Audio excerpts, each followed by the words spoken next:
Bonjour Top Moms, bienvenue dans ce vidéo que j'ai la chance de réaliser aujourd'hui avec Chantal, qui est physiothérapeute dans la clinique Kinatex à Beauport, sur un sujet que je pense personnellement qui est méconnu et qui est tellement important. On va parler aujourd'hui de rééducation périnéale. Bonjour Chantal. Bonjour Marie-Pierre, ça va bien? Ça va très bien, toi? Ça va très bien aussi. Super. Donc, la première question que j'ai pour toi, Chantal, qui es-tu et comment expliques-tu, qu'est-ce que tu fais dans la vie? Quel est ton métier, toi? OK. Alors, moi, je suis physiothérapeute, comme tu le mentionnais, chez Kinatex à Beauport. Donc, je suis graduée de l'Université Laval en 1990 en physiothérapie. Puis, au tout début de ma pratique, je suis allée chercher une expertise en ce qu'on appelle thérapie manuelle orthopédique, donc pour traiter les blessures musculo-squelettiques. OK. Puis, mon dada, au début, c'était vraiment toute la région qui allait du thorax jusqu'à la hanche. Et quelques années plus tard, j'ai eu à aller faire ma formation en rééducation périnéale et pelvienne. Toujours à l'Université Laval? Non, ça ne se donnait pas à l'université à l'époque. Okay. On remonte, là, on est en 1992 à ce moment-là. Alors il se faisait très peu de rééducation périnéale au Québec. Et ça a commencé avec quelques physios à Montréal qui en pratiquaient. Okay. Et c'est là où, moi, on m'a parlé de cette expertise-là, puis ça m'a intéressée. Je suis allée faire ma formation, puis j'ai commencé à pratiquer par la suite en rééducation périnéale et pelvienne. Donc, combinée avec le pionnière. Tu es une pionnière, finalement, de ce domaine-là à Québec. On pourrait dire, oui. La chance que j'ai de m'entretenir avec Chantal aujourd'hui. Puis, parallèlement à ma pratique clinique, là, je fais aussi autre chose. Donc, j'enseigne maintenant en rééducation périnéale et pelvienne. Je fais souvent aussi, je suis appelée à faire du mentorat, des ateliers de transfert de connaissances à mes jeunes collègues physio. J'en fais aussi auprès de technologues en physiothérapie, puis même avec certaines kinésiologues qui vont travailler en périnatalité. Je fais aussi, en fait, dans les dernières années, j'ai participé à un projet de recherche avec l'Université de Sherbrooke qui portait sur les atteintes majeures des muscles du plancher pelvien, ce qu'on va parler aujourd'hui, lors de l'accouchement. Oui. Puis, je suis régulièrement appelée à donner des conférences dans des colloques, des congrès, des symposiums de médecins spécialistes. Donc, je transfère ces connaissances-là de ce qu'on fait en rééducation périnale aux médecins spécialistes, notamment aux urologues, aux gynécologues, aux infirmières, aux pharmaciens.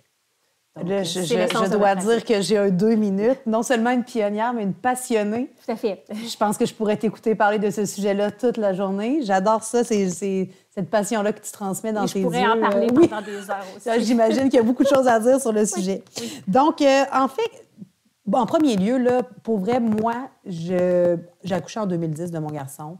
Puis, on ne m'a jamais parlé de ça. J'aimerais ça qu'en gros, on commence la vidéo.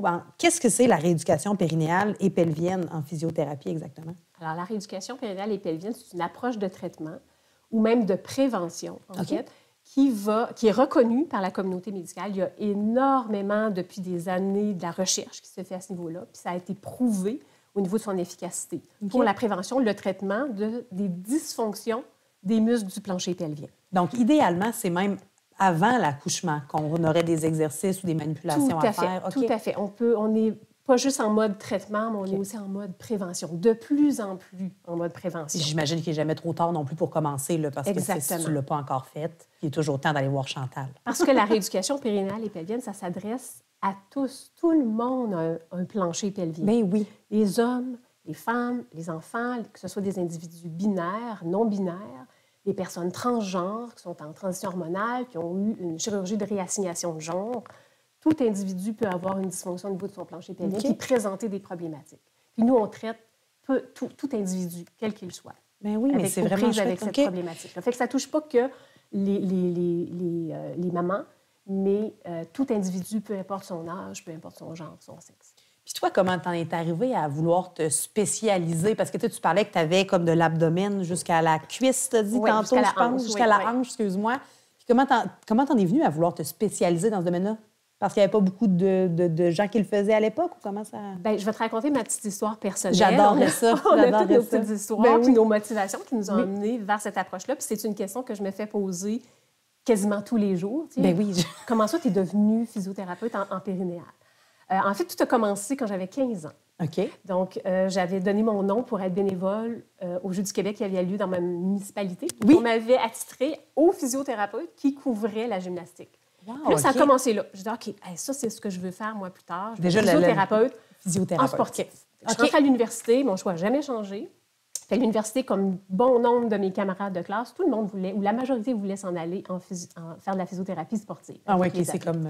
C'est un peu comme ça que j'ai commencé. Mes 2 premières années, j'ai travaillé un peu à l'hôpital, je travaillais en clinique privée. Puis dans ma tête, je voulais être physio pour le Cirque du Soleil parce que les athlètes de cirque m'intéressaient au plus haut point. Bien, juste tout ce qu'ils font avec leur corps, ça, oui, effectivement, c'est assez impressionnant. Remarquable, les qualités physiques de ces athlètes-là. Effectivement. Puis la vie a fait les choses autrement. Oui. C'est qu'à un moment donné, ma gestionnaire, là où je travaillais, m'aborde en me disant « Ah, écoute, ils se donnent une formation à Montréal, ça n'existe pas encore beaucoup, la rééducation périnéale, connais-tu ça, Chantal? » Je n'ai non, jamais entendu parler. Moi, je suis curieuse de nature. Okay. Fait qu'elle me dit « Serais-tu intéressée à aller faire une première formation? » J'ai dit oui. Fini sa question que tu avais déjà dit oui, c'est ça? Exactement. Je suis partie faire ma première formation à Montréal, puis on était très peu. Et écoute, c'était un coup de foudre. En fait, j'ai été vraiment bouleversée d'apprendre. Puis à ce moment-là, on parlait surtout de la rééducation périnéale chez les problématiques en santé féminine. Oui. Donc, j'ai été vraiment bouleversée d'apprendre que des femmes, quand on venait d'accoucher, on pouvait avoir des problèmes de perte urinaire, de descente d'organes. Puis, moi, mes 2 grands-mamans ont eu beaucoup d'enfants. Ma grand-maman maternelle a eu 9 enfants, puis ma grand-maman paternelle en a eu 19. Sachant que la grossesse, l'accouchement... J'espère qu'ils dormaient tous, ces enfants-là. On lui souhaite. Je ne dis pas. Mais, et là, j'ai vraiment eu une pensée pour mes grands-mamans, de dire, OK, mais quel genre de problématiques elles ont pu vivre, leur vingtaine, leur trentaine, leur quarantaine. Mais est-ce que c'est inévitable qu'une femme avec autant d'accouchements va connaître ces problématiques-là? Pratiquement, parce que c'est un gros facteur de risque. La grossesse. On pourra en parler, là, les changements au niveau du corps pendant la grossesse, l'accouchement, de ce que ça provoque. Mais, et puis, c'est ça. Ça en est devenu ma mission professionnelle. Genre, moi, maintenant, ce que je veux faire, c'est aider les femmes à corriger ces problématiques-là. Puis là, au fil des années, on s'est rendu compte qu'on pouvait aider non seulement les femmes, mais n'importe quel individu, les hommes, les enfants. Donc, tout le monde avec certaines problématiques, on pouvait les aider. Puis là, au Québec, peut-être que tu n'as pas la réponse, mais je me permets la question quand même. Vous êtes combien de spécialistes dans ce domaine-là? Est-ce que c'est relativement nouveau quand toi, tu as commencé, mais là, est-ce que c'est une pratique qui est de plus en plus répandue? Absolument. Ou encore? Oui, parce qu'au fil des années, moi, quand j'ai commencé à pratiquer, il n'y avait pas de formation spécifique. Depuis la fin des années 2000, je ne pourrais pas dire l'année exacte, mais l'Université de Montréal offre maintenant un micro-programme pour former les physiothérapeutes. Donc, ce n'est pas une formation à l'université, c'est vraiment en post-gradué. Donc, l'Université de Montréal offre un micro-programme. Il y a d'autres écoles plus privées. Donc, moi, j'enseigne pour un de ces groupes-là qui ne fait pas partie de l'université, mais qui forme aussi des physiothérapeutes. Et honnêtement, il y a un engouement. Là. Il y était un temps où on était vraiment peu nombreuses, les physiothérapeutes, à pratiquer en rééducation périnéale. Mais dans les dernières années, il y a un engouement. Il y a vraiment de la relève. Il y a beaucoup de physios qui vont se former maintenant en rééducation périnéale et c'est pour le mieux parce qu'il y a beaucoup de besoins. Mais j'ai l'impression que plus on en parle, peut-être que plus les femmes, puis tout être humain est de plus en plus au courant ou de plus en plus mis au fait que ça, effectivement, c'est un problème, que c'est normal puis qu'il y a des solutions. Fait que d'en parler, je pense que ça a dû aussi aider à propulser un peu ce service-là. Donc l'information qui est beaucoup plus véhiculée, probablement avec les réseaux sociaux aussi. Oui, donc, ça a du bon, les réseaux sociaux. Oui, c'est ça, ça a aidé à transmettre l'information, dire ce n'est pas normal, certaines problématiques, qu'il y a des solutions pour ça. Mais tant mieux. Mais merci. Les femmes, on le voit, elles sont plus informées, de plus en plus informées, puis elles cherchent de l'information aussi et des solutions. Et j'imagine que vous travaillez aussi conjointement, justement, tu l'as dit tantôt, avec des gynécologues. Là, je veux dire, le mot se passe à travers tout le système médical, si je peux me permettre. Je parlais des gynécologues, des sages-femmes aussi, des accompagnantes à la naissance, donc les kinésiologues qui font de l'entraînement auprès des nouvelles mamans. Donc, toutes ces personnes-là, maintenant, connaissent les problématiques qui peuvent être reliées à la grossesse et l'accouchement, puis vont référer à ce moment-là quand dans leur cliente, il y a des problématiques qui vont être nommées. Nous, on a une phrase que j'aime beaucoup chez Bedaine Urbaine, c'est « Ensemble plus forte ». En voici un autre exemple. Ensemble plus forte pour notre penché pelvien. Magnifique. Et là, excuse mon ignorance, ma chère Chantal, mais c'est quoi exactement le plancher pelvien? Pour bien t'expliquer, j'ai apporté une pièce anatomique. Je l'apporte toujours, je la traîne toujours avec moi. C'est plus dans tes 5 à 7, elle sort ça de son sac à main. Pas nécessairement, mais bref, j'aime bien parce que c'est peu connu, le plancher pelvien. Oui, puis le voir, c'est de le voir, fait que si les auditrices veulent prendre 2 minutes pour venir voir Oui, la vidéo va se retrouver sur YouTube aussi, oui. Donc, c'est quoi un plancher pelvien? Donc, ça ici, c'est une pièce anatomique, Marie-Pierre, qui représente le bassin. Oui. Okay? Donc, tu as les os du bassin ici de chaque côté qui viennent s'attacher devant pour former ce qu'on appelle l'articulation de la symphyse pubienne ou le pubis. Là, est-ce que, excuse encore une fois mon ignorance, mais est-ce que c'est les abdominaux qui s'attacheraient à ça? Les abdominaux viendraient s'attacher ici là, sur le bassin, sur la symphyse. C'est ça, parfait. Mes os du bassin ici que je te montrais de chaque côté, ils viennent s'attacher derrière sur un os qu'on appelle le sacrum. Oui. Puis le sacrum vient terminer la colonne vertébrale avec le coccyx. Oui. Moi, courte aparté, j'ai eu un traitement en ostéopathie avec le sacrum comme ça. Là. Oui. Écoute, je ne sais pas ce qu'il a fait avec mon sacrum, mais pendant 48 heures, je n'ai pas été capable de m'asseoir et après ça, je n'ai plus jamais eu mal dans le dos. OK. Je ne sais pas ce qui se passe dans cette région-là, mais le sacrum, pour moi, a été une révélation. Donc, le sacrum, il y a une articulation avec l'iliaque qu'on appelle l'articulation sacro-iliaque. Le sacrum s'articule avec le coccyx. OK. Mais si on dit le coccyx, c'est vraiment petit hein, quand tu casses le coccyx. Là. Oh, là. Un si petit os qui peut faire si mal. Et il y a beaucoup de structures qui s'attachent sur le coccyx. Okay? Il y a des ligaments qui s'attachent sur le coccyx. Il y a au moins 3 ligaments qui s'attachent sur le coccyx. Il y a un long fascia qui part de la cage thoracique derrière qui descend jusqu'au coccyx. Mon plancher pelvien que je t'apprête à te montrer s'attache sur le coccyx. Les muscles fessiers s'attachent sur le coccyx. Finalement, quand tu as mal au coccyx, ça se peut que tu empêches de respirer. Là. Quand tu me parles de cage thoracique, ça peut remonter jusque dans le haut du dos. Oui, ce long fascia-là qui part de la cage thoracique descend jusqu'au coccyx. Donc, si ce fascia-là est raide, manque de mobilité, ça peut causer des problèmes jusqu'au niveau du coccyx. Maintenant, je te montre les fameux muscles du plancher pelvien. Donc là, j'ai placé mon bassin couché sur le dos. Oui. Donc, couché sur le dos, on a le coccyx qui est derrière, le pubis qui est devant, puis les 2 os des fesses de chaque côté. OK. Puis le plancher pelvien, lui, il se situe entre le coccyx, le pubis, puis les 2 os des fesses. C'est toute cette partie-là. Donc, c'est tout ce qu'on voit ici qui constitue le plancher pelvien. Donc, les muscles vont passer de chaque côté de l'anus, de chaque côté de l'entrée vaginale, de chaque côté de l'urètre.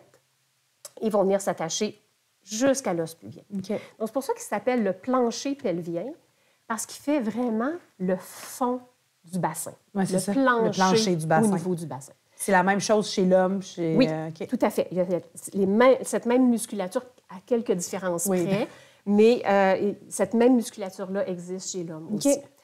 Et mon plancher pelvien, en fait, on dit plancher parce que, oui, il y a des muscles. Il y a en fait 3 couches de muscles superposées. Fait qu'il faut que tu vois ça comme une espèce de hamac. OK. Et c'est pas un plancher qui est rigide, c'est un hamac. Oui. Un hamac, c'est mobile. Oui. Donc, le plancher pelvien, pour être compétent, il faut pas qu'il soit rigide, il faut qu'il soit souple, mais pas trop. On ne veut pas que notre hamac soit trop relâché. Non, parce que c'est pas ça prend une certaine certaine souplesse, ça prend une certaine fermeté, un certain tonus, une bonne force, une bonne endurance, donc pour aller chercher une bonne compétence du plancher pelvien.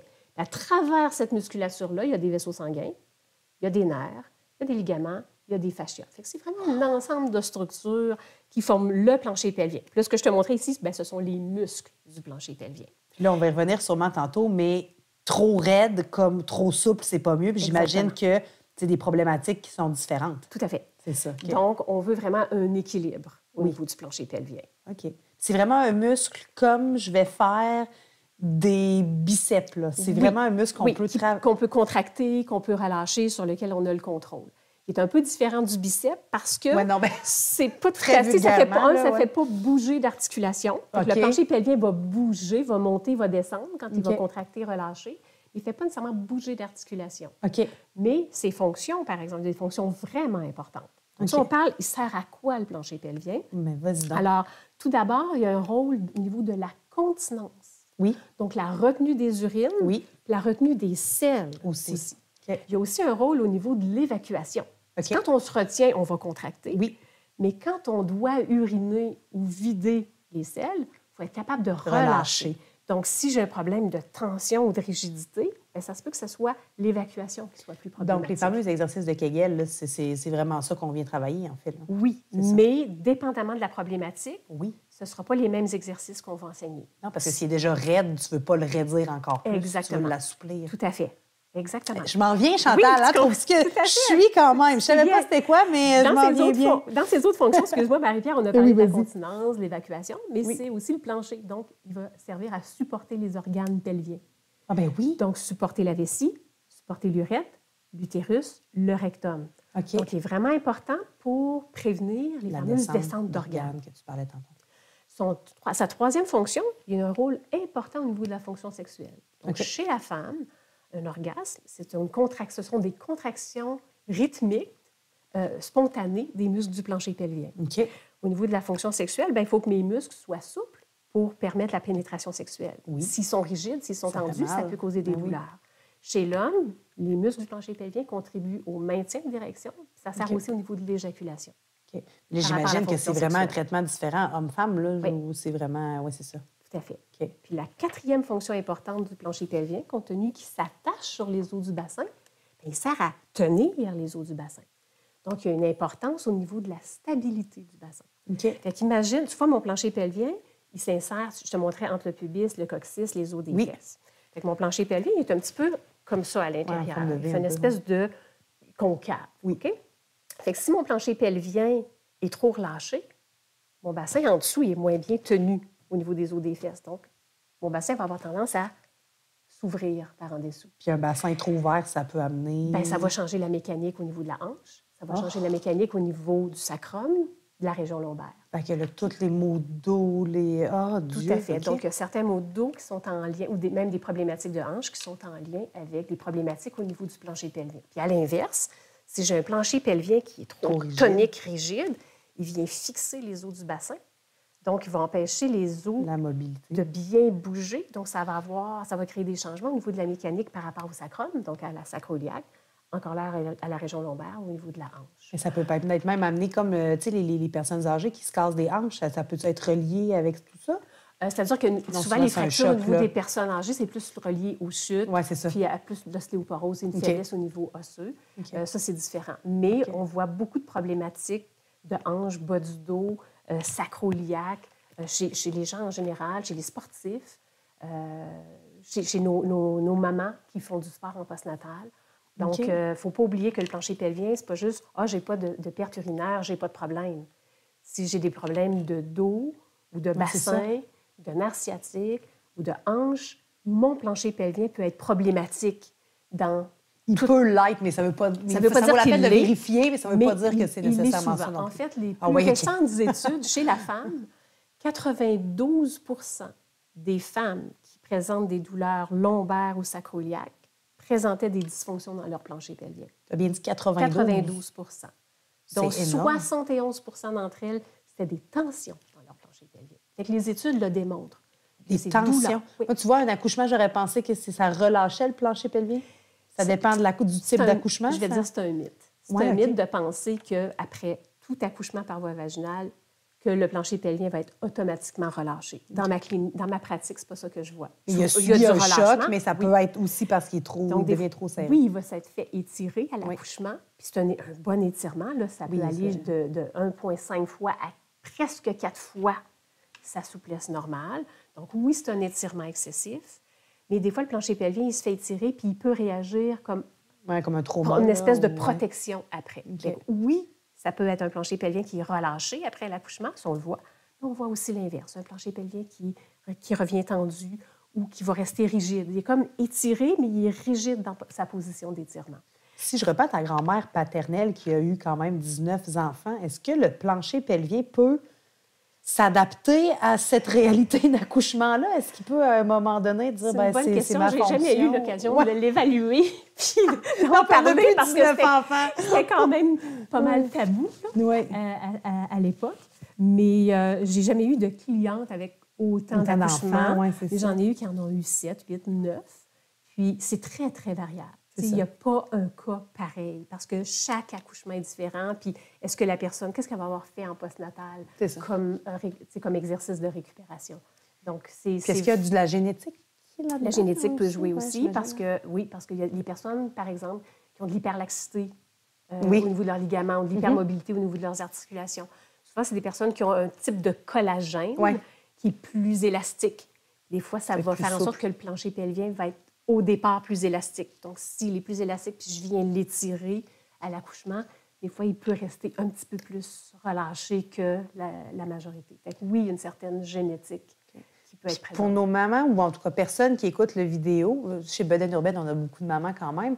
Donc, maux de dos, ça vaudrait la peine. Oui. Ensuite, qu'est-ce qui les fuites urinaires, on en a parlé? Les maux de dos, c'est sûr qu'ils ne viennent pas nous voir en rééducation périnéale en premier lieu. Non, c'est mais ça. si vous Ils vont vous être consultez référés.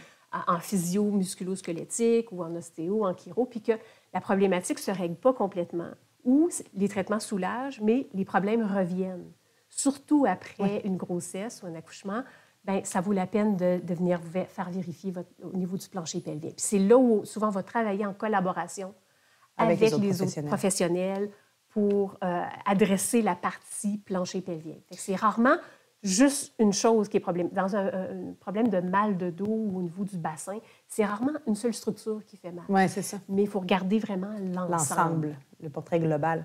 Puis là, il y a quelque chose que tu as dit, puis j'aime bien, c'est pas tant l'accouchement, la grossesse aussi peut venir affecter le plancher pelvien. Absolument.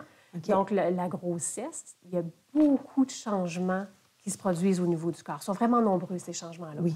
On pense à la posture. Oui. Donc, évidemment, la posture change. T'sais, avec le poids des seins qui augmente, les épaules souvent vont devenir enroulées, l'abdomen qui prend de l'expansion, donc le centre de gravité change. Donc, nos courbures au niveau vertébral vont changer. Plus la grossesse avance, plus le bébé prend de la place. Donc, la cage thoracique, là, se fait repousser, elle se fait ouvrir parce que le bébé a besoin de place à l'intérieur. Fait qu'on va avoir une posture où la cage thoracique va être plus ouverte. Qu'est-ce qui se passe au niveau de notre diaphragme respiratoire? Le diaphragme respiratoire, qui est notre muscle de la respiration, qui est à l'intérieur de la cage thoracique, qui est un peu en forme de parachute. Oui. Mais lui, il se fait repousser. Ce qui fait que les mamans, souvent, vont avoir plus d'essoufflement à un certain moment de la grossesse. Parce qu'il y a moins de place pour descendre à la respiration. Il est moins mobile. Donc, la respiration change. Les futures mamans vont commencer à respirer plus d'en haut. Le diaphragme bouge moins, il y a moins de place pour bouger. Les organes à l'intérieur, ils se font repousser dans l'intestin, fait qu'on a souvent des problèmes de constipation durant la grossesse. Évidemment, les abdominaux qui se font étirer, donc ils deviennent c'est pour ça que je te pensais tantôt des abdominaux qui sont rattachés. Là, on entend ça souvent, quand même. Donc les abdominaux vont se faire étirer, donc ils vont perdre leurs compétences. Les abdominaux sont importants pour tenir le corps. Donc, puis souvent, on va voir apparaître, en fait, pas souvent, mais presque dans 100% des cas, rendu au 3e trimestre, on voit apparaître une diastase, tu sais, l'espèce de séparation au milieu là, des grands droits. Ça fait la ligne aussi en bas. Là, donc, ça crée une ouverture. Les grands droits sont plus écartés. Les grands droits, c'est les muscles abdominaux les plus en superficie. Ils vont être un petit peu plus écartés. Donc, on perd de la compétence au niveau des abdominaux. Notre respiration change, notre posture change, nos courbures changent. Dans le bassin, lui aussi, là, il ouvre durant la grossesse. Il va ouvrir devant. Donc, heureusement. Oui, puis la nature est bien faite parce qu'il faut que le bassin ouvre pour donner de la place à bébé. Exact. Le volume sanguin augmente de 50 à 60 pendant la grossesse. Ça veut dire que le rythme cardiaque augmente aussi. Donc, la fréquence cardiaque change, la fréquence respiratoire change, donc ça contribue à l'essoufflement. Puis, la fameuse relaxine, qui est l'hormone qui est produite durant la grossesse. Encore là, le corps est bien fait parce que la relaxine sert à quoi? Son nom le dit, à faire relâcher. Donc, ça augmente la laxité dans les différents tissus. Donc, on parle de la peau. Du corps entier, là. Du corps au complet. Donc, ça permet à la peau de s'étirer, ça permet aux muscles de s'étirer, notamment pour les abdominaux, pour éviter que ça déchire. Ça permet à l'utérus de prendre de l'expansion, de grossir sans que ça crée de lésions. Ça permet au bassin de s'ouvrir, donc donner plus de laxité au niveau des ligaments qui tiennent le bassin. Ça permet au plancher pelvien d'avoir un petit peu plus de souplesse pour préparer... Quand tu dis que c'est bien fait, une chance. Oui. Et j'imagine que ça peut devenir trop. Oui. Alors, dans certains cas, là, ça peut devenir problématique. Il ne faut pas oublier que notre plancher pelvien, pendant la grossesse, il subit beaucoup de changements parce que toute la pression de bébé vient pousser sur les organes, donc pousse sur la vessie, pousse sur le rectum, pousse sur le plancher pelvien.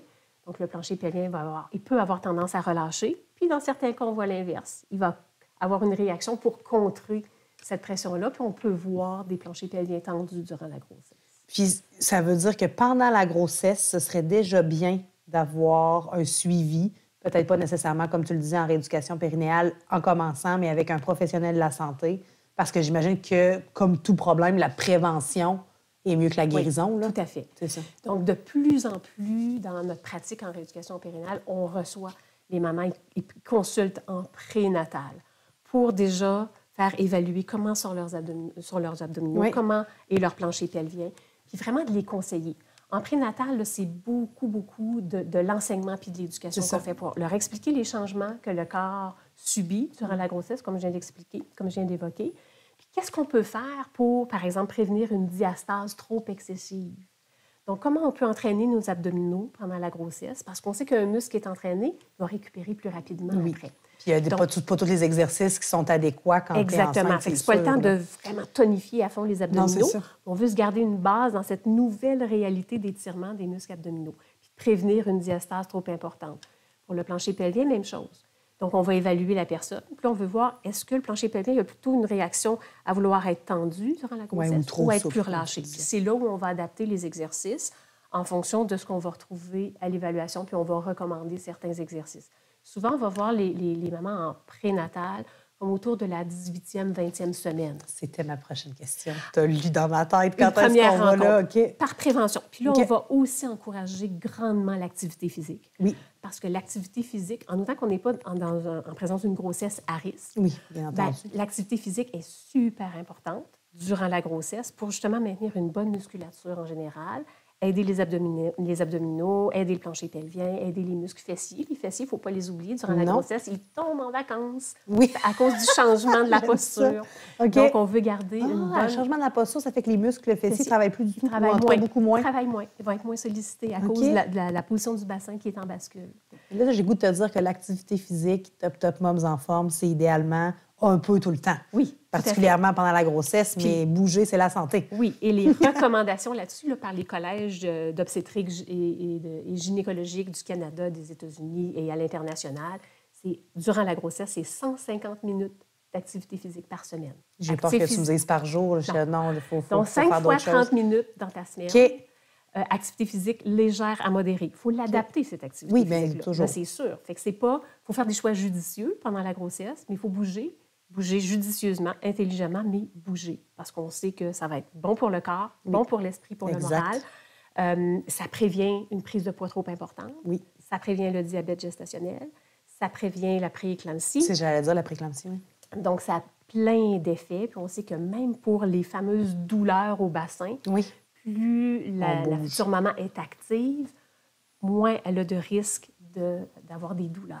Puis des fois, c'est difficile pour les mamans parce qu'enceintes, il y en a qui ont beaucoup de nausées. Beaucoup de fatigue.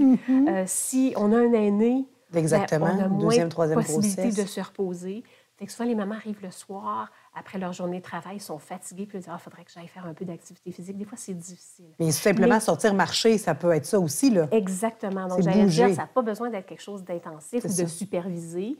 Oui, il existe plein d'organismes qui font faire de l'activité physique supervisée, de l'entraînement supervisé pour les femmes enceintes, mais on peut tout simplement aller marcher et on sait que ça va prévenir beaucoup de petits malaises aussi durant la grossesse. Puis après aussi, mais on a déjà eu une autre vidéo que vous pouvez retrouver sur notre chaîne. On a parlé en masse d'activités postnatales. Je vais juste rajouter une petite affaire pour les rencontres prénatales. Oui.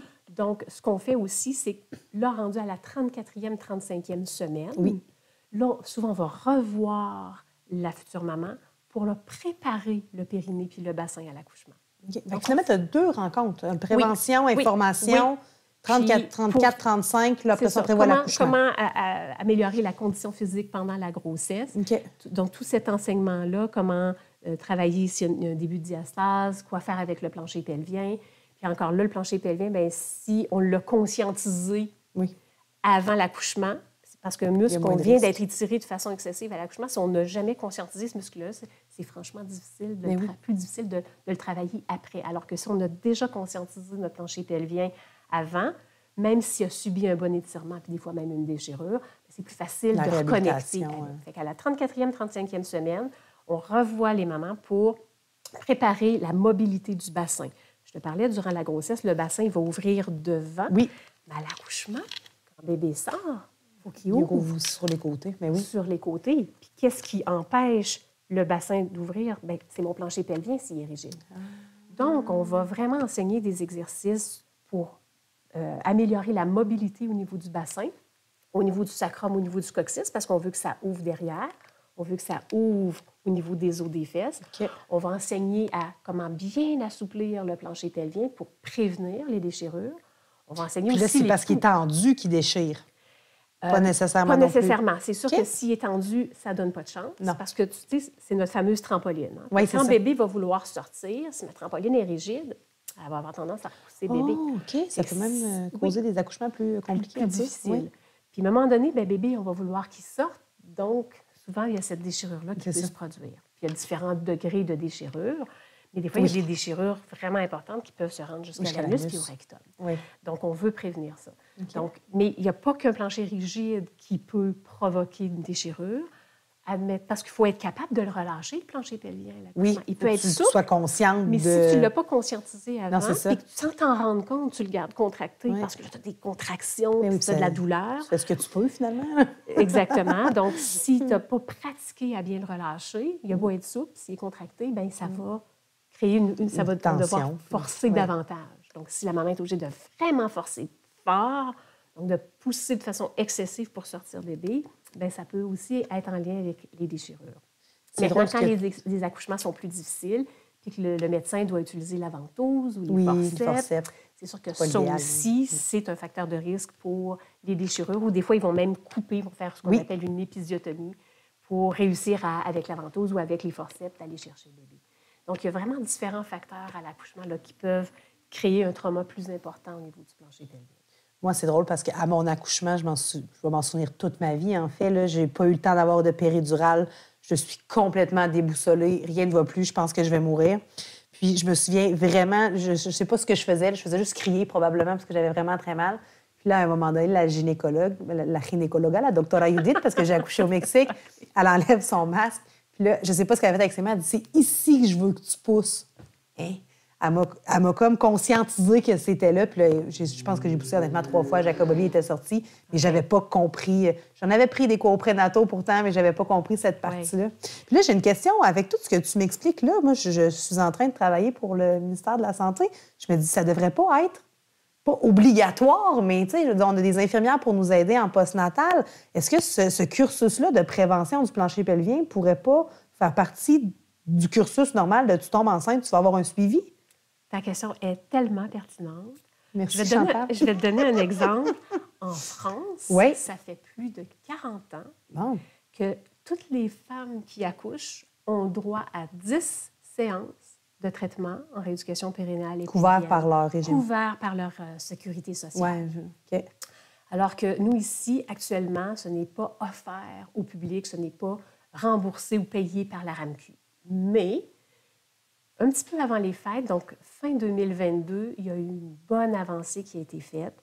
Donc, l'INES, qui est l'Institut national d'excellence en santé et services sociaux au Québec, vient de reconnaître que ça devrait, la rééducation périnale et pelvienne devrait être offerte au moins en postnatal. Pour l'instant, on est à l'étape de l'offrir en guérison, là. Oui, en postnatal. Oui, fait que c'est déjà un grand pas. C'est pas encore reconnu par le ministère de la Santé, puis que ça passe pas encore sur la RAMQ, mais il faut toujours que ça passe par l'INES avant le ministère de la Santé.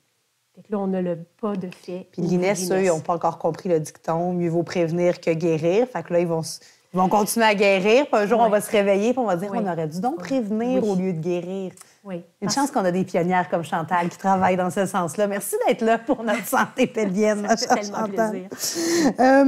Donc, on est rendu aux questions qui ont été posées sur notre compte Instagram. Je tiens à remercier toutes les top moms qui ont répondu au vrai ou faux. On a beaucoup de plaisir à vous informer à ce sujet-là. Je ne sais pas si ça paraît quand je fais des entrevues avec les membres de l'équipe de Kinatex Beauport, mais j'en apprends tellement. C'est vraiment, ça devient comme des sujets passionnants. Moi, honnêtement, quand on m'a soumis l'idée de parler du plancher pelvien, je dis, mon Dieu, qu'est-ce qu'il y a à dire à propos du plancher pelvien? Il y a beaucoup de choses à dire sur la santé d'un plancher pelvien. Donc, j'y vais avec les questions qui ont été posées en vrai ou faux sur notre compte Instagram. La fracture du coccyx suite à l'accouchement, y a-t-il quelque chose à faire avec ça? Absolument. Oui, donc, je reviens tout à l'heure, tu sais, comme je vous expliquais tout à l'heure, au niveau de l'anatomie et la physiologie qui se passe à l'accouchement. Donc, c'est vraiment plus fréquent qu'on le pense, les problèmes de coccyx reliés à l'accouchement. C'est parce qu'on ne peut pas le mettre dans le plâtre, là? On peut pas... Exactement. Donc, des fois, le coccyx va fracturer, il peut se déplacer, il peut donc luxer, subluxer, donc, ou rester dévié, soit plus par en avant, plus par en arrière ou sur les côtés. Donc, relié à l'accouchement, là, on pense que c'est rare, mais c'est plus fréquent qu'on le pense. Puis, on le comprend bien, comme j'expliquais tout à l'heure, quand bébé sort, au niveau vaginal, c'est tout le plancher pelvien qui doit s'étirer. Puis, comme mon plancher pelvien s'attache sur le coccyx, bien, s'il y a de la résistance et mes os du bassin sur le côté n'ouvrent pas adéquatement, bien là, il y a vraiment beaucoup de tension sur le coccyx. Ça vient vraiment tirer et ça peut causer des lésions. Donc, ces personnes-là qui ont des problématiques de coccyx après l'accouchement, ce qu'on va aller voir, c'est tout d'abord leur plancher pelvien. Okay. Donc, comment est le plancher pelvien vu qu'il s'attache sur le coccyx? Est-ce que, quand la douleur persiste, est-ce qu'il s'est développé des tensions? Puis des tensions, là, dans le plancher pelvien, ça peut être plus d'un côté que de l'autre. Ça peut être des tensions plus devant, plus derrière. Donc, on va aller tester l'ensemble des muscles du plancher pelvien puis évaluer qu'est-ce qui est dysfonctionnel. Est-ce qu'il y a des tensions? Est-ce que c'est trop relâché? Est-ce qu'il manque de force? Est-ce qu'il manque d'endurance? Ça, c'est quelque chose qu'on va aller voir. Ce qu'on va aller voir aussi, c'est spécifiquement le coccyx. Oui, OK. Donc, par avec des radiographies, là, j'imagine. C'est sûr que s'il y a une bonne douleur en postnatal, souvent, à l'hôpital, ils vont passer une radiographie pour déterminer est-ce qu'il y a une fracture, est-ce qu'il y a une luxation, une subluxation, pour savoir qu'est-ce qui se passe. C'est vraiment fait à l'hôpital, OK. Maintenant, nous, on va aller voir s'il y a une fracture. Pour répondre à la question, on attend minimalement 4 semaines que la fracture soit consolidée. Puis après ça, on peut aller travailler notre coccyx par voie vaginale ou par voie rectale. Hein? Si je place mon doigt au niveau vaginal ici, bien, j'arrive à aller palper le coccyx. Comme il faut. Donc, je peux aller palper mon coccyx quand je fais mon examen par voie vaginale. Puis là, je peux aller déterminer, OK, est-ce qu'il est trop pris par en avant? Est-ce qu'il est pris par en arrière, sur les côtés? Puis il y a moyen de le faire bouger, mobiliser. Là. Tout à fait. Donc, on peut aller mobiliser le coccyx par voie interne. On pourrait aller aussi par voie externe. Puis essayer d'aller retrouver une bonne mobilité entre le coccyx et le sacrum. On va aller voir aussi les ligaments qui s'attachent dessus. Fait qu'il y a vraiment des choses qu'on peut aller évaluer et corriger au niveau du plancher pelvien. Comme je disais, on va aller voir toutes les structures qui s'attachent dessus. Oui, c'est ça. Donc, quand la douleur persiste, une fois que la fracture est consolidée, bien, c'est de voir qu'est-ce qui vient créer une tension autour du coccyx. Est-ce que c'est l'articulation, les muscles, les ligaments qui s'attachent dessus qui sont problématiques, qui perpétuent une douleur au niveau du coccyx? Donc, ça se corrige. Mais là, pendant les 4 semaines que la fracture se remet, finalement, il n'y a rien d'autre à faire que d'attendre, là. Si c'est une fracture, on attend. Oui, il faut attendre que la fracture soit consolidée. On ne peut pas aller travailler autour. Ça fait bien trop mal. Oui, c'est ça, exactement. Puis, on va vraiment plus suggérer des coussins, c'est pour les positions assises, des coussins soit en beigne ou en U pour dégager le coccyx, pour enlever de la pression, lui permettre de bien consolider au niveau de la fracture. Puis après ça, on va aller travailler, comme je t'expliquais, les structures qui s'attachent dessus. Pour leur positionner. Pour leur positionner, puis enlever les douleurs qui persistent. Il y a des cas de fracture qu'une fois que la fracture est consolidée, il n'y a pas de douleur. Oui, c'est mis comme il faut, il n'y a pas besoin de réhabilitation. Pour celles que ça reste douloureux, souvent, c'est parce qu'il y a des tensions autour qu'il faut aller travailler et corriger. OK. Deuxième question.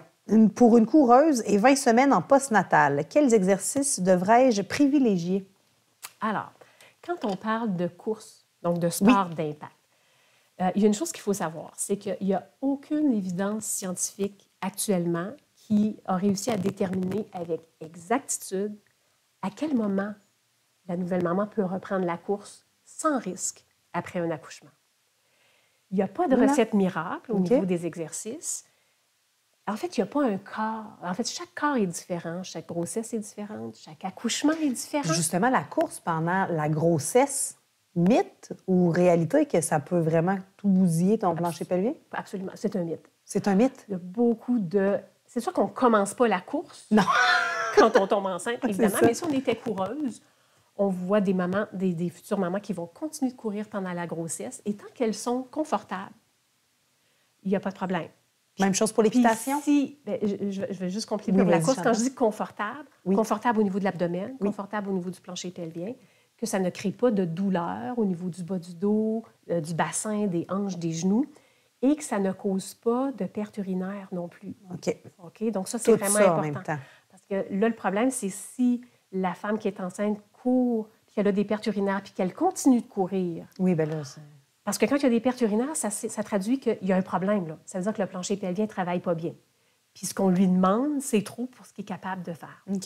Donc là, il faut faire attention. Mais s'il n'y a aucun symptôme, aucune douleur, Il y a plusieurs femmes qui vont continuer de courir pendant leur grossesse. Ce n'est pas dommageable pour le bébé ni pour la mère s'il n'y a pas de problème. Mais j'aime bien continuer et non pas commencer. Exactement. Par contre, la majorité autour de la 28 semaines, elles vont changer de sport. Elles vont changer de sport. Mais c'est sûr qu'il faut être conscient qu'il faut adapter la course. Oui. Il faut réduire le volume, il faut souvent réduire la vitesse parce que, comme j'expliquais, il y a beaucoup de changements sur le corps. Il y a beaucoup de changements au niveau de la mécanique, de la position du bassin, de la hanche. Fait que ce qu'on sait, c'est que la mécanique de course a changé durant la grossesse. Okay. Donc, juste avec le centre de gravité. Il y a plus de risque de développer des douleurs. Fait qu'il faut vraiment adapter la course à ce moment-là. OK. Puis pour l'équitation? Moi qui aime l'équitation. Pour l'équitation, je vais mettre des réserves, mais c'est sûr qu'à cause du risque de chute, oui, c'est pas quelque chose que j'encouragerais nécessairement. Parce on travaille avec un animal. Donc, on ne sait jamais ce qui peut arriver. C'est sûr que ça a quand même beaucoup d'impact à l'équitation. Donc, encore là, ça dépend, on parle de quel niveau d'équitation. Okay. Mais ça, là, il faut y aller. C'est parce que j'en ai vu des femmes enceintes monter à la charge, je me disais, oh mon Dieu, mais c'est toujours du cas par cas, puis de l'aide dépendamment de l'intensité. J'en ai vu des femmes enceintes qui continuent de faire du ski alpin, de la planche. Fait que il faut vivre avec le risque d'une chute, d'un accident, ce que ça peut provoquer. Effectivement. Donc, toujours rester intelligente dans nos choix. Si tout va bien en équitation, si ce n'est pas d'équitation trop intensive, puis on limite beaucoup le risque de chute, et qu'encore là, il n'y a pas de douleur, puis qu'il n'y a pas de perte urinaire, puis qu'il n'y a pas de sensation de lourdeur ou d'inconfort, bien, si on l'adapte, je pense qu'on peut poursuivre, mais il y a toujours ce risque de chute qu'il faut considérer. C'est sûr. Et ça toujours, en fait, enceinte ou pas, il faut considérer le risque de chute. Donc, revenons à nos exercices. Pour notre coureuse. Oui. Donc, ce qu'on sait, c'est qu'il n'y aura pas de temps. On sait qu'on ne peut pas dire que toutes les mamans vont être prêtes après 3 mois à reprendre la course. Mais oui, parce qu'il y a beaucoup de mythes à propos de ça. Il y a beaucoup de nombre de semaines. Oui. Il y a vraiment un consensus d'experts qui s'est penché sur la question, des experts internationaux en course à pied puis en rééducation périnéale qui ont émis des recommandations. Parce que les études ne sont pas claires, mais avec l'état des connaissances actuelles, les recommandations sont que pas de course avant 3 mois, minimalement.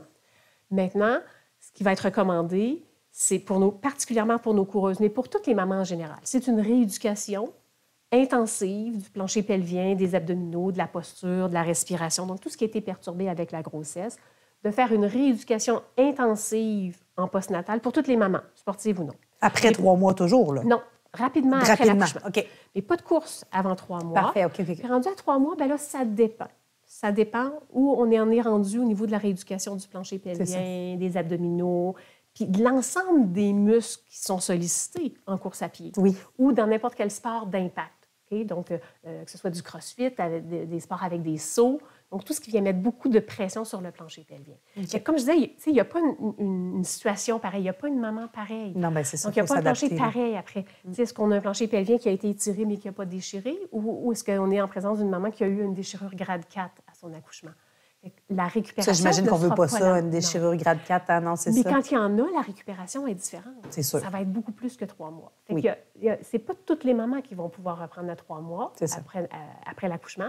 Il y en a que ça va être 6 mois, 9 mois, 1 an. Ça dépend. C'est important d'écouter notre corps. Oui, il faut prendre le temps de rééduquer nos muscles, particulièrement nos abdominaux, le plancher pelvien, et tous les autres muscles. Ça, c'est le plus rapproché de l'accouchement, de la rééducation des muscles. On n'est pas obligé d'attendre 3 mois. Toujours sous supervision de spécialistes, j'imagine. Donc, nous, la rééducation périnéale, en fait, quand on voit les mamans en prénatal, déjà, on va leur donner toutes les recommandations à faire dès la première semaine post-accouchement. Okay. Parce que nous, en postnatal, il faut attendre autour de la 5e, 6e semaine avant de les voir. Parce qu'en postnatal, tant que le col de l'utérus est ouvert, il y a un risque d'infection. Fait qu'on ne peut pas faire d'examen. Parce que nous, quand on évalue le plancher pelvien, il faut aller par voie interne. Donc, au niveau vaginal. Fait qu'on ne peut pas faire d'examen par voie interne avant la 5e, 6e semaine. Bien, de toute façon, j'ai goûté à dire, j'aimerais pas que quelqu'un aille jouer là. Ces semaines-là, ça ne veut pas dire que la maman ne peut pas faire d'exercice. Non, c'est ça. Donc, quand on la voit en prénatal, on va lui donner toutes ces informations-là. Donc, dès ta première semaine post-accouchement, voici ce que tu peux faire pour ton plancher pelvien, tes abdominaux. C'est des semaines où elles ne perdent pas de temps dans leur éducation. Donc, alors que quand on n'a pas eu la chance de les voir en prénatal, on les voit en postnatal, on a 5-6 semaines où on n'a pas été optimal dans les muscles qu'on veut adresser au niveau du renforcement. Ça, ces informations-là, dans le mieux vivre, non? On n'a pas pensé mettre ça, là? Écoute, moi, ça fait 30 ans, mieux vivre. Et là, je pense qu'on va partir à la guerre, toi, puis moi, Chantal. Là, faudrait que l'information... Je me souviens pas dans le mieux vivre. Mais il faudrait, là. Faudrait l'infolette de la Fondation Naître et Grandir. Oui. Je sais pas, là, il y a... Parlons plus de plancher pelvien. Transmettre l'information, assurément, véhiculer l'information déjà en prénatal. Puis on travaille fort, les physios, là-dessus, pour essayer de donner cette information-là.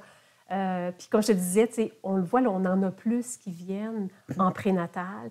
Mais c'est pas grave si on les a pas vus en prénatal. Il n'est jamais trop tard pour bien faire. C'est ça, il n'y a pas de délai de prescription. Là. On peut les voir, peu importe le temps après leur accouchement. Là, il y a toujours moyen d'améliorer les choses. Oui. Combien de temps je dois attendre après une césarienne avant de reprendre l'entraînement et par quoi commencer? Alors là, il y a un autre mythe concernant la césarienne. Il y a beaucoup de personnes qui pensent que « j'ai eu une césarienne, mon plancher pelvien n'a pas été atteint ». Non, parce qu'on l'a dit, c'est la grossesse aussi. Oui. Je t'écoute, Chantal. Exactement. Donc, tous les effets de la grossesse se produisent quand même. Et une césarienne, c'est une chirurgie. Oui. Okay? C'est une chirurgie majeure. Des fois, on pense à tort que quand, après notre césarienne, on voit la petite cicatrice dans le bas, on dit « Oh mon Dieu, c'est juste une petite cicatrice ». Ça semble être une petite chirurgie. Mais en fait, la césarienne, on coupe la peau, on coupe les tissus sous-cutanés, on coupe les fascias, on coupe des vaisseaux sanguins. Des fois, il y a même des petits nerfs autour qui peuvent être atteints. On coupe jusqu'à l'utérus. J'ai rien à ajouter. Là, et quand c'est une césarienne d'urgence... Ils prennent moins le temps. Oui. On prend moins le temps, puis ils vont couper un peu plus dans les muscles. Quand c'est une césarienne planifiée, ils vont faire attention pour couper dans les muscles. Ils vont essayer plus de tasser les fibres musculaires. Il y a un bébé qui est sorti de là. Donc, on a écarté toutes ces structures-là pour sortir bébé. Donc, je ne ferais pas ça des césariennes, tu le vois dans ma face. Donc, les études nous disent que pour les sports d'impact, la course, les sauts, la danse, le crossfit ou tous les sports qui incluent de la course, comme du soccer, du tennis, du badminton, il faut attendre. Tantôt, on parlait rien avant 3 mois suite à un accouchement vaginal. Oui. Après une césarienne, c'est pas avant 6 mois. Parce que ça prendrait, ce que la science nous dit, c'est que ça prend 6 à 7 mois avant de récupérer une bonne... 73 à 93 % de la force tensile au niveau de l'abdomen. Ça prend 6 à 7 mois. Mais on pourrait, par exemple, marcher. Oui, on peut je parle bouger. Des sports. Oui, je parle des sports d'impact. Oui. OK, parfait. Donc, ce qu'on va faire, les cas de césarienne, on va les voir aussi en postnatal parce qu'on veut particulièrement faire une réadaptation importante des abdominaux. Puis les abdominaux sont importants parce qu'ils viennent tenir les organes, puis ils travaillent avec le plancher pelvien. Oui. Donc, pour bien gérer la pression qui va arriver sur nos organes, sur notre plancher pelvien, les abdominaux sont importants. C'est ça. Puis de travailler aussi au niveau des adhérences qui vont se former au niveau de la cicatrice. Puis ces adhérences-là peuvent toucher les muscles puis empêcher les muscles... Adhérence, c'est ce qui est collé à... Oui, c'est que quand ça cicatrise, au lieu de cicatriser de façon souple, ça va cicatriser, mais pris ensemble. OK. Donc, lorsque ces adhérences-là touchent les fascias puis les muscles, ça va empêcher les muscles de récupérer une bonne force quand les personnes vont faire les exercices. Ça peut même causer des douleurs. Il y a même des femmes, après leur césarienne, qui ont des zones où ça reste engourdi. Ils ont perdu de la sensibilité à cause des nerfs. Autour. Fait que, oui, donc là, on va vouloir retravailler tout ça. Les adhérences au niveau de la cicatrice, les abdominaux. Et ce qu'on voit souvent après une césarienne pour le plancher pelvien, ça va être un plancher pelvien, j'appelle ça un plancher pelvien en temps supplémentaire obligatoire. Les abdominaux sont tellement relâchés que le plancher pelvien est obligé de faire plus de travail pour tenir le bassin. Je t'explique. Oui, parce que les abdos, ils ne travaillent plus. C'est ça. Donc, le plancher pelvien a une fonction pour tenir le bassin. Mais il ne fait pas ça tout seul. Les abdominaux contribuent à tenir le bassin. Les fessiers contribuent à tenir le bassin.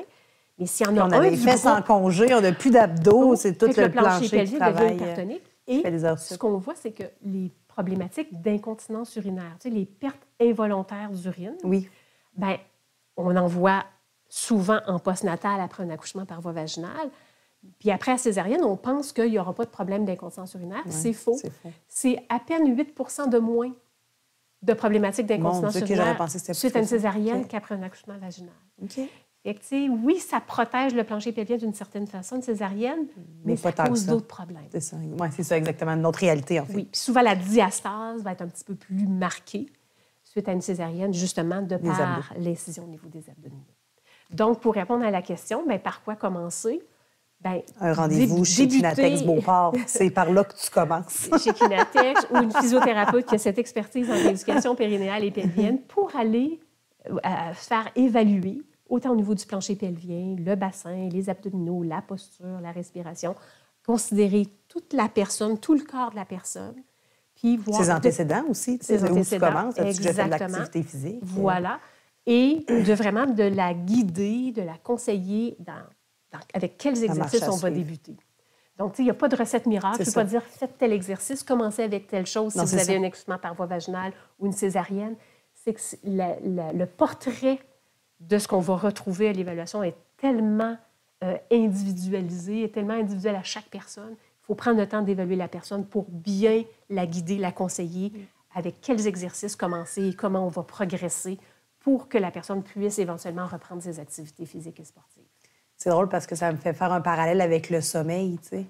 Oui, mais là, moi, mon bébé, oui, mais il y a tellement d'impondérables que, tu sais, oui, il y a des théories sommeil qu'on peut adapter universellement. Mettons, le cycle du sommeil qui est sensiblement, bien, pas sensiblement, qui est pareil de chez chaque humain. Mais encore là, qu'est-ce qu'on fait dans telle problématique? Il faut savoir s'adapter à la réalité de la famille. Parlant du sommeil de bébé, oui. Bien, ça vient impacter aussi la vitesse à laquelle les mamans vont récupérer après. Parce que la déprivation de sommeil, ça aide les parents, ça ralentit. Hein? Le corps est en survie. C'est sûr. Donc, il y a moins d'énergie à mettre sur renforcer les muscles. Puis on le voit parce que le manque de sommeil, on note vraiment, ça a été rapporté par la science, que ça ralentit la formation, la synthèse des protéines. C'est sûr. Puis les protéines sont importantes pour retravailler la musculature, renforcer, tonifier les muscles. Donc, en déprivation de sommeil, on va le voir, là, les mamans récupèrent beaucoup moins rapidement.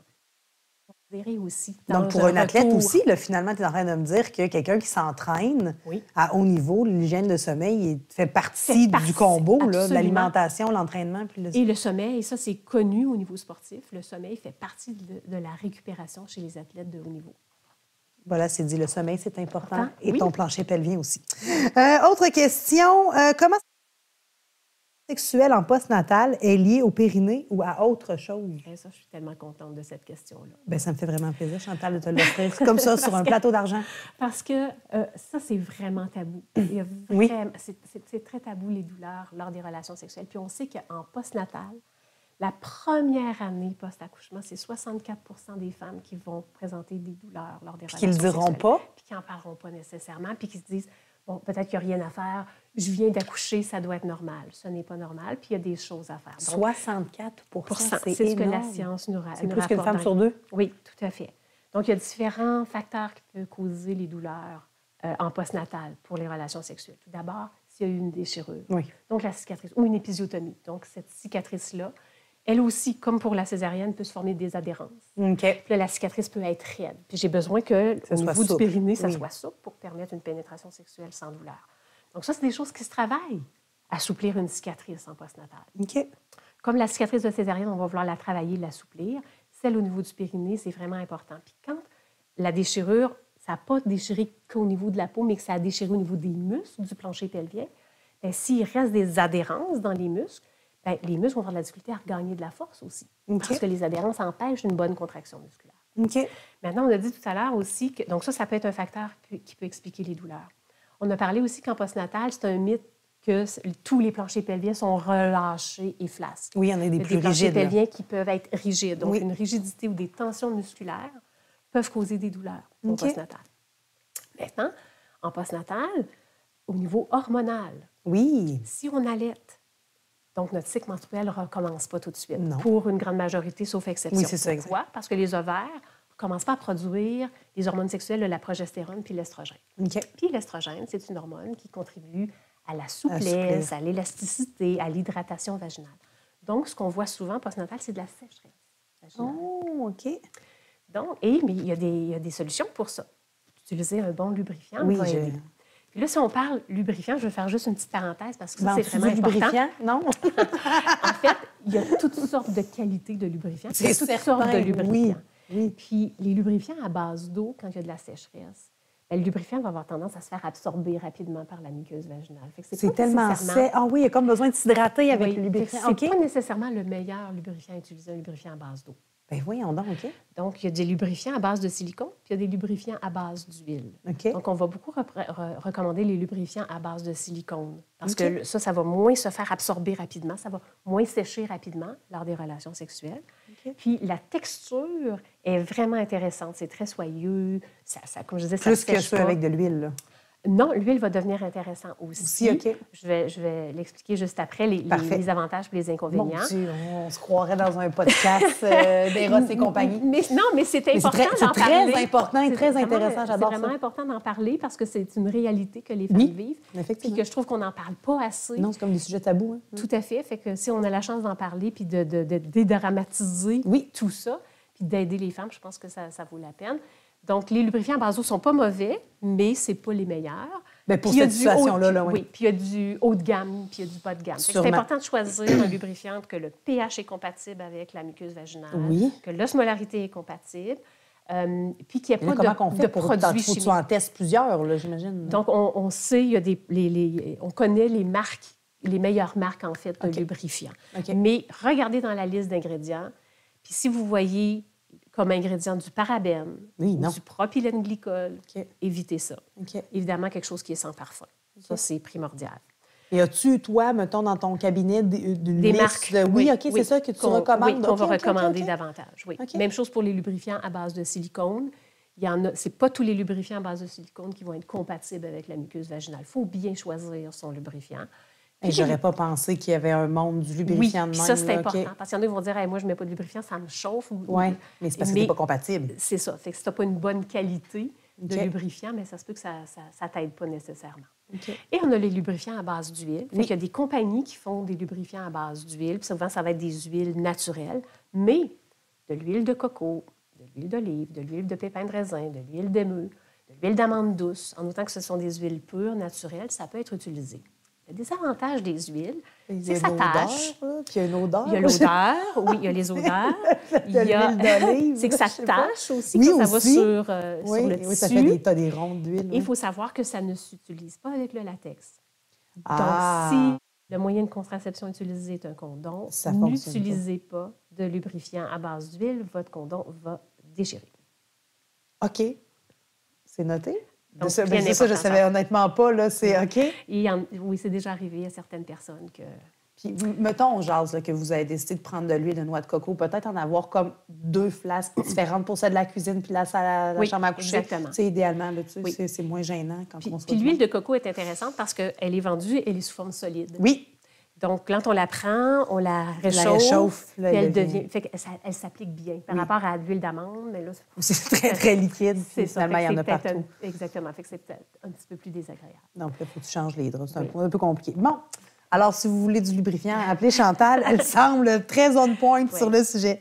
Mais c'est vraiment très intéressant. Merci beaucoup. Puis, la dernière question sur Instagram, puis après ça, je vais en avoir une autre dernière pour toi. Puis ça, c'est parce que j'ai appris ça récemment. Ça m'a flabbergasté, comme on dit en bon québécois. Mais la dernière question sur Instagram, c'est « Je suis à 6 mois postpartum et j'ai encore beaucoup de pertes. Est-ce que ça peut se régler seul? » Ça peut se régler seul? Est-ce que ça peut se régler? Est-ce que ça peut être réglé? Excuse-moi, j'ai pas le mot seul. Assurément que ça ne se réglera pas tout seul. D'accord. Rendu à 6 mois. Donc, il y a des personnes qui, en postnatal, vont avoir des pertes urinaires, puis au bout de 4-6 semaines, tu sais, déjà, ça s'est estompé. OK. 4-6 semaines. Oui. Mais rendu à 6 mois, si ce n'est pas réglé, ça ne rentrera pas dans l'ordre, ça ne se réglera pas automatiquement tout seul par miracle. Okay. Mais il n'est jamais trop tard pour consulter. C'est ça. Puis, honnêtement, là, on n'a pas que des femmes en postnatal. On a des femmes de tous âges. Moi, la madame la plus âgée qui m'a consultée pour une problématique de perte urinaire, elle avait 92 ans. Puis tu as réussi à... Elle, ses problèmes dataient de ses accouchements Dieu! 30, 40, 50 ans. Donc, il n'est jamais trop tard. Ce sont des muscles. Hein? Donc, tant qu'il y a un muscle, on a un minimum de contraction, on est capable d'aller rééduquer. Fait que c'est pas vrai là, que quand tu vieillis, tu vis avec les pertes urinaires. Là. Ça, c'est un autre mythe qu'il faut déconstruire, que les pertes urinaires avec la ménopause, avec le vieillissement, c'est normal. On est rendu là.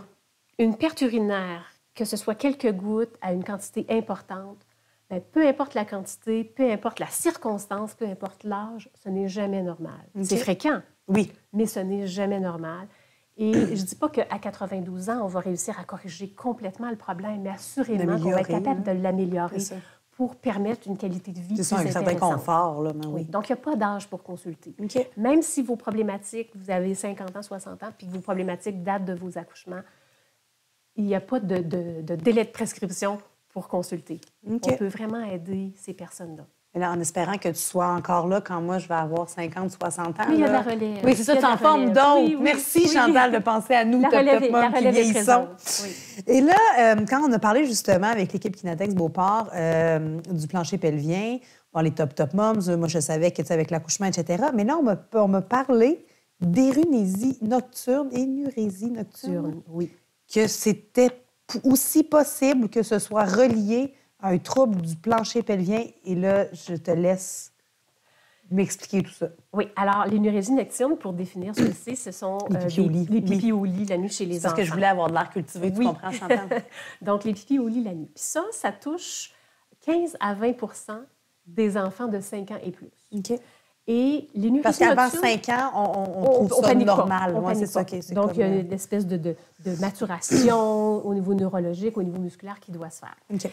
Et la problématique d'énurésie nocturne va aller en diminuant d'année en année. Sauf que, rendu à 11 ans, il y a encore 2 des enfants qui présentent l'énurésie nocturne. Okay. Et ce 2 %-là va rester à 2 % rendu à 19 ans. C'est-à-dire que si à 11 ans, l'énurésie nocturne n'est pas corrigée, bien, votre enfant, rendu à 19 ans, il va encore avoir de l'énurésie nocturne. Ah oui, OK. Ça, puis après 19 ans, on n'a plus de données. Non, bien, souvent, nous, on les voit, puis ils vont nous dire, ben oui, moi, j'ai fait des pipis au lit depuis que je suis enfant, puis de temps en temps, ça m'arrive encore. OK. Puis ils sont rendus adultes, puis des fois, il y a encore la problématique. Moi, j'en ai eu des adultes qui me consultent, qui ont 25 ans. Okay. Ils me disent, ben moi, j'ai des pertes urinaires le jour, mais mes pipis au lit, depuis que j'ai toujours eu des pipis au lit. Oh là, OK.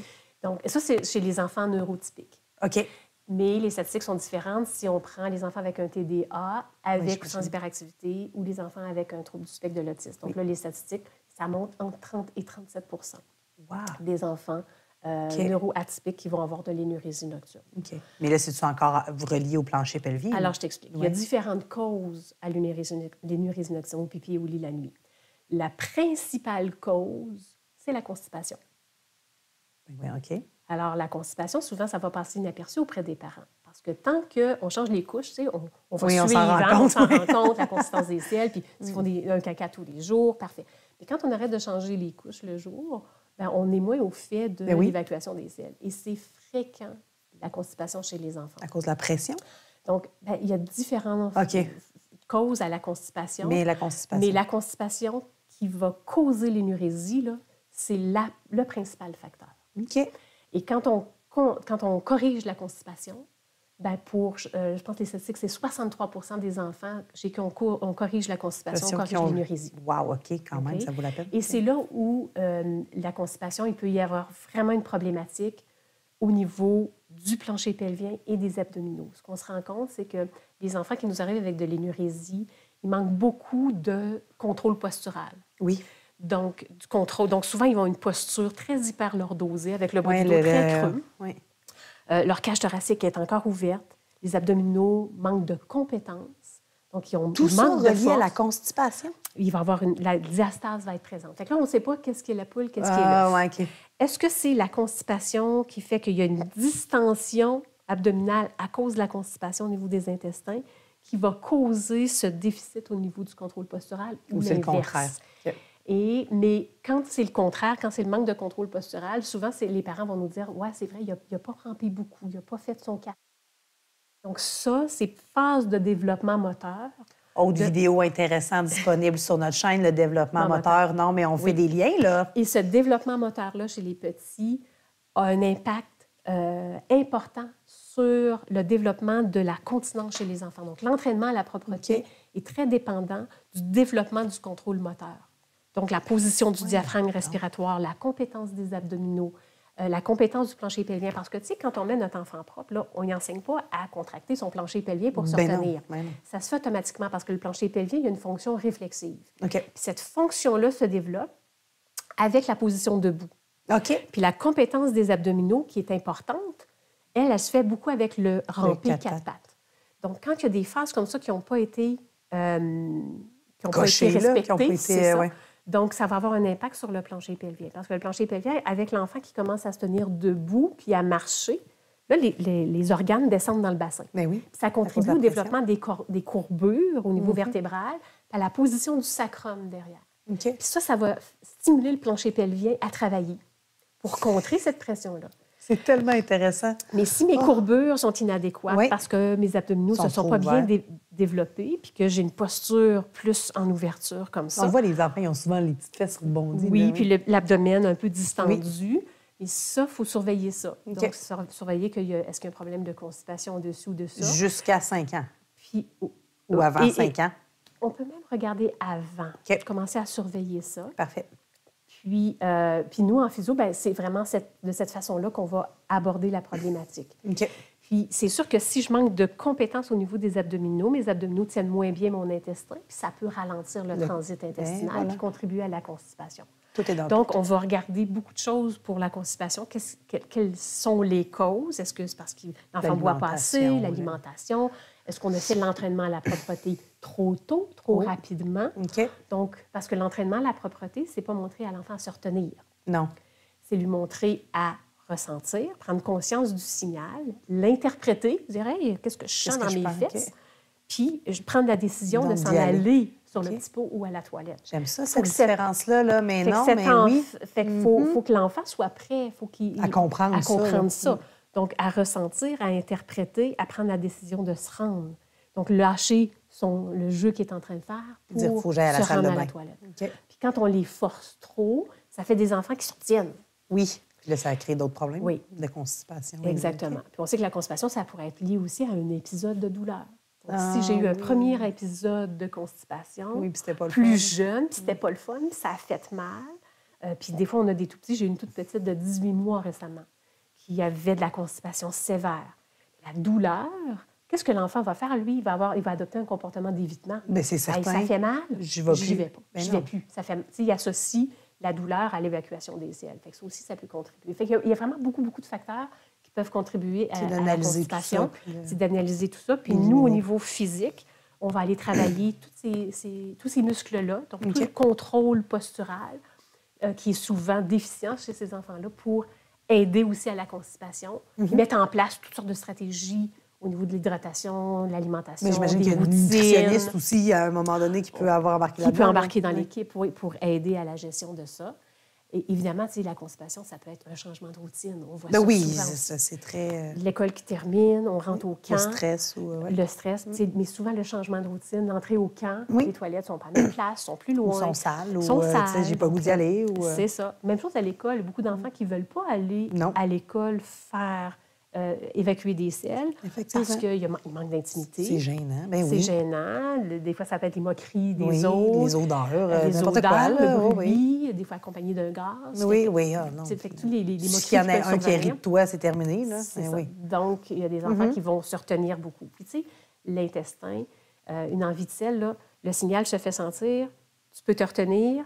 Puis des fois, après 5 minutes, le signal est disparu. Oui, c'est ça. Il peut prendre 24 heures avant de revenir. Et pendant ce temps-là, les selles dans le rectum s'accumulent, durcissent, etc. Oh là là.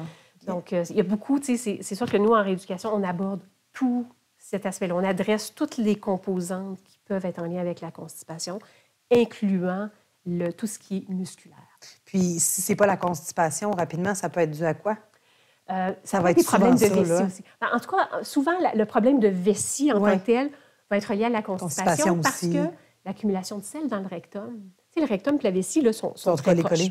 Donc, accumulation de sel dans le rectum va venir faire une pression sur la vessie, puis sur les nerfs de la vessie, puis causer une problématique d'énurésie, puis même des fois des pertes urinaires le jour.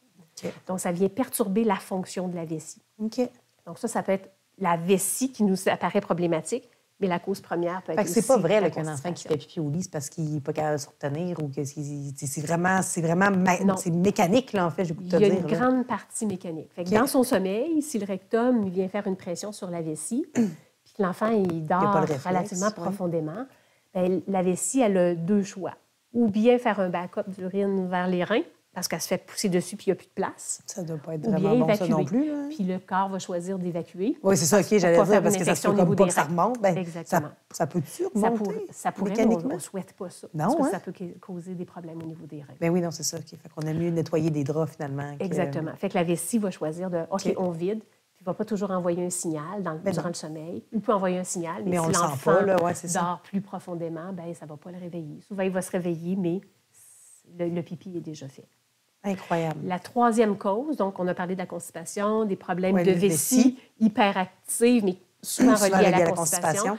Le troisième facteur, c'est la fameuse hormone antidiurétique. Donc, notre corps, la nuit, produit une hormone qui s'appelle l'hormone antidiurétique, qui fait en sorte que nos reins vont produire moins d'urine pendant notre sommeil que le jour. Comme si je mettais à off. Exactement. Et on sait que ce qu'on note, ça c'est assez récent, là, ces études-là, parce qu'avant on le suspectait, mais on commence à le démontrer dans les études, c'est que cette hormone-là, chez certains enfants, n'est pas produite. Donc, les reins continuent toujours. Oui, produire de l'urine au même rythme que le jour. Fait que la vessie, ça va être fatigant pour les reins, ça? Pas nécessairement, mais c'est surtout la vessie. C'est surtout la vessie qui est capable d'accumuler pendant 8 heures de temps d'urine. Non. Donc, si l'enfant ne se réveille pas, bien, la vessie va se vider. OK. Ça, c'est récent, ces études-là. Ça ne fait pas tant longtemps qu'on a commencé à en parler. Puis on commence à faire des liens. Pourquoi cette hormone-là n'est pas produite? Oui. C'est particulièrement vrai chez les enfants qui auraient des problèmes au niveau de la respiration, au niveau des voies supérieures, des enfants qui ronflent, des enfants qui respirent par la bouche la nuit. OK. Les végétations, il semble y avoir un lien avec ce déficit de production d'hormones antidiurétiques, puis les enfants qui ont des problèmes au niveau des voies respiratoires supérieures. Mais c'est des balbutiements. Oui, c'est ça, j'allais dire. C'est très préliminaire. Là. Mais ça serait dans nos 3 principales causes de l'énurésie nocturne. OK. Mais comme quoi, ça va beaucoup plus loin que ce que moi, je pensais, le plancher pelvien qui était arrête de sauter sur une trampoline, puis ça va se régler, tu sais. Fait que je te remercie beaucoup de cette information-là. J'ai eu vraiment beaucoup de plaisir. J'aurais eu cette discussion-là pendant 8 heures, ma foi, mais il faut mettre fin à cette vidéo-là. Merci beaucoup, Chantal, de chez Kinatex Beauport. Ça m'a fait grand physiothérapeute plaisir. Spécialiste en rééducation périnéale et pelvienne. Exactement. Je l'ai bien eu, n'est-ce pas? Oui. Super. J'espère que ça vous a intéressé à vous, Top Mom. C'était Marie-Pierre de Bedaine Urbaine. Merci infiniment pour ces capsules tellement intéressantes. Puis on se croise les doigts que bientôt, ces services-là se soient offerts autant en prévention et en guérison, en fait, finalement, après les accouchements ou en cas de problématique, que ce soit couvert par notre gouvernement. Donc, allons à la guerre ensemble, ma chère Chantal, pour que ça se produise. C'était un grand plaisir, Marie-Pierre, de converser avec toi aujourd'hui. À très bientôt, peut-être, qui sait, pour un problème de plancher pelvien, ma chère Chantal? Un plaisir. Salut, à la prochaine.